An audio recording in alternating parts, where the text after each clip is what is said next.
So well, uh, you might be interested in starting a farm, and there are so many farming ventures that you could actually start. But also, you might be interested in starting a piggery enterprise. And you might have made some money somewhere and you want to invest it in a farm. And you also might have collected money, jointly collected money with friends, and you people want to start a farm. Well, just like this farm started in 2022, and we have actually moved, and there are so many challenges that we have faced, and also we have benefited from the farming journey.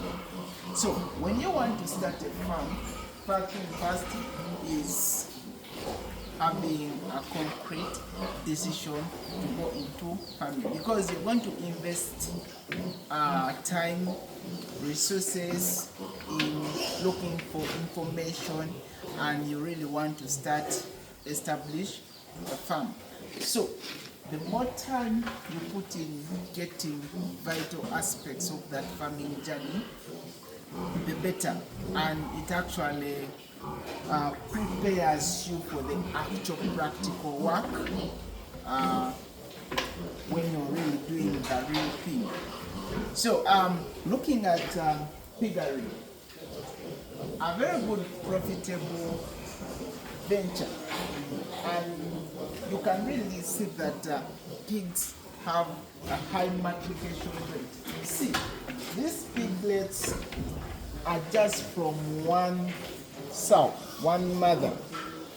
And here we have a batch of 8 mothers, giving us on average around 17 piglets. And throughout our experience, initially we had the issues of mortality of piglets initially, but then that percentage has reduced in that we are able to win, on average we can win around 16 piglets.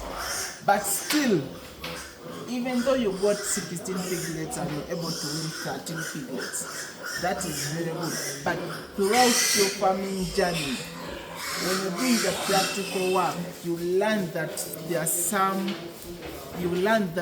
some challenges you're going to face.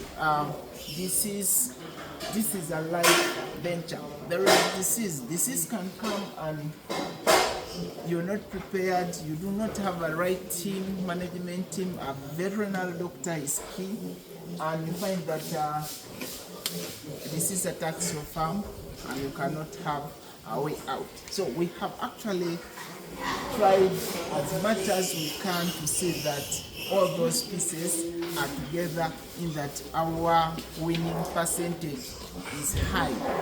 So we are able to win on average around 16 piglets, and we win them in 3 weeks. That's around 21 days. So achieving that, initially we had started with the 28 days, but time, value of money, and we're also looking at the growth rate of pigs and how big they can start eating faster. We had to reduce that time to around 21 days. Remember, we are doing piggery as a business. We are doing piggery as a business. So from 28, we come to 21 days. And we are able to win these piglets. These ones are going to be weaned up tomorrow because they're already 21 days old. They know how to eat very well, and yes, we are prepared them for a very good winning period. And the mothers will go into the dry session for like a week, and they get back on peak. But you have to, when you're making a decision to go into farming, you have to really make a key decision. Look at what areas you're going to be very strong. You can be strong in having the money. You can be strong in having the knowledge. You can be strong in marketing. You can be strong in all other aspects of running a farm. So you have to look into all those areas where you're really strong, and also look at the areas where you're really weak, so that you can come up very strong and you run your farm effectively. Remember, you're going to invest money in piggery, and with money you should be thinking, what are the alternatives out there? If I did piggery, what benefits can I get? That's why you do not have to override having a plan on paper. Make sure the plan on paper makes sense. Look at the piggery enterprise. What expense are you going to incur in feeding the animals? How is the consumption? What are your sources of feed? What are the prices?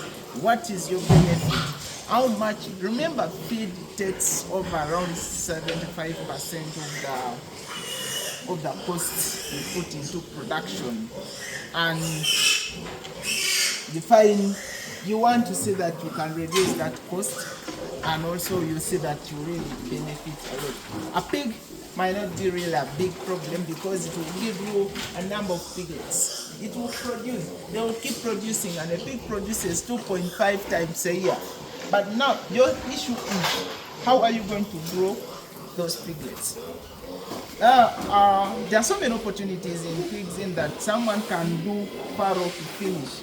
If you are very good at taking care of mothers and producing very good piglets, quality piglets, there is that opportunity of you just producing piglets, winning them at 3 weeks, keeping them at around maybe 5 weeks, and you can give it to a next person.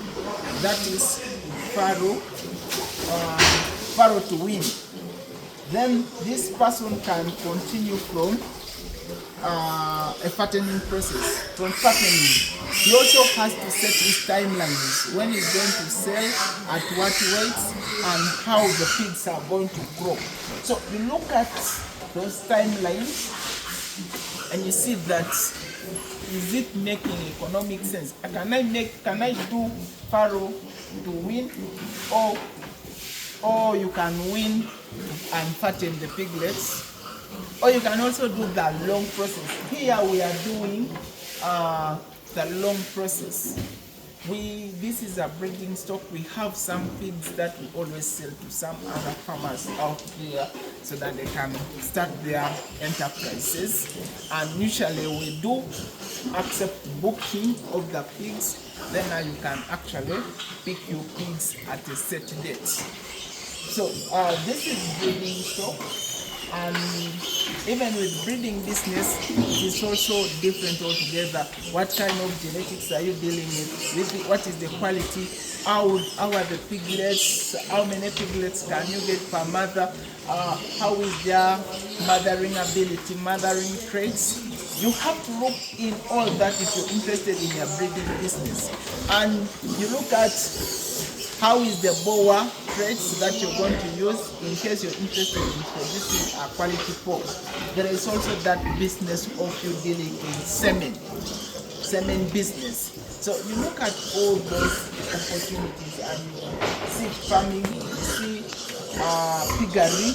There are really so many opportunities you have there. Looking at a piggery enterprise, you're looking at a farm as one aspect. But of course, when you create a farm, you create a problem as well. Because you want to create a farm, and these pigs will need to feed. So now you have a problem of feed. Now you look at the problem, where are you going to source the feed, at how much, at what price, what is the timeline, what timelines are you looking at? You look at all those aspects and see that you come with a cost-effective feed. Then you're also going to create another problem. You're going to produce pork. Now you have to look for the market. You look for the market, make sure you satisfy your clients, satisfy your customers, and you find that maybe you have consistency in production and all that. So In Uganda here, the majority of our farmers are basically small-scale farmers, and majority of them actually perform with pigs of less than 10 maga units. And you find that also with the small scale, there is a profit margin that you can really get and enjoy in a small scale farming. But also you find that large farms actually are in a better advantage, but of course it's a bigger risk compared to the small scale. So you have to look at all that and make a clear decision that I'm going into this farming journey, and this is what I'm looking at to get at the end of the day, and also this is the product that I'm going to produce at the end of the day, and this is the market that I'm going to satisfy. Then now you come back and see that this is the cost I'm going to incur in production, and there are so many costs that involve treatment, transport, feeding workers, paying workers' salary. You also have to look at feeding the pigs, paying water bills. Of course, you have to have electricity. Now you have to look at how this can I cut, what cost can I forego, and which cost can I really incur in your farming journey. But check out an enterprise where the productivity is really so good.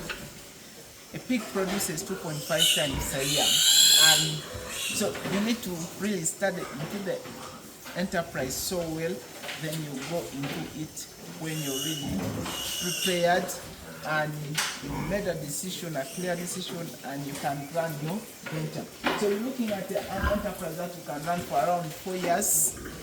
You evaluate it, you evaluate your strength, and you see whether you can take it back again for more 4 years. And so that is the farming journey. So within the enterprise, you can keep highlighting what can I improve, and you keep improving along the way with opportunities that keep coming. You can really see that it benefits your family from your farming journey. All right, thank you.